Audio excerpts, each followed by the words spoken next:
ICC হচ্ছে BCCI এর Dubai office. Bangladesh শ্রীলঙ্কার বিশ্বকাপ খেললে ভারতীয় ক্রিকেট বোর্ডের ইগোতে লাগতো, এমন মন্তব্য করেছেন ভারতের ক্রীড়া সাংবাদিক শারদা উগ্র।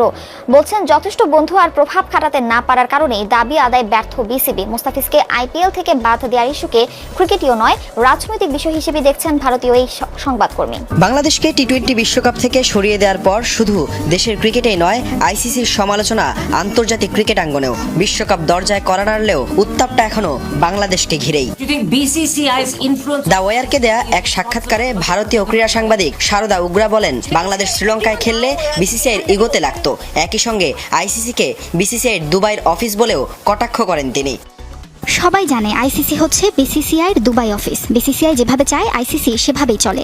বাংলাদেশ শ্রীলঙ্কায় খেললে কোনো সমস্যা হতো না, কিন্তু এটা বিসিসিআইয়ের ইগোতে লাগতো। যদি আইসিসির সভাপতি ভারতীয় না হতেন তাহলে ফলাফল ভিন্ন হতে পারত। যদি ভারত বলতো শ্রীলঙ্কা বা বাংলাদেশে খেলতে চাই না, 100% আইসিসি অন্য ভেন্যুতে খেলার ব্যবস্থা করত।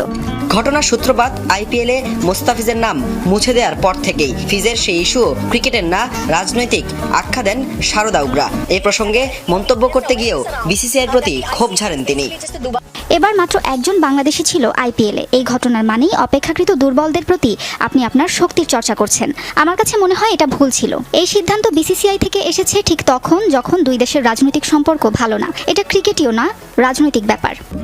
আইসিসির সভায় বাংলাদেশের সিদ্ধান্তের পক্ষে ভোট ছিল শুধুই পাকিস্তানের। যথেষ্ট বন্ধু আর প্রভাব দেখাতে না পারার কারণেই নিজেদের দাবি আদায় করতে পারেনি বিসিবি, ভাবনা ভারতীয় এই সাংবাদিকের। Bangladesh does not have the kind of clout in the cricket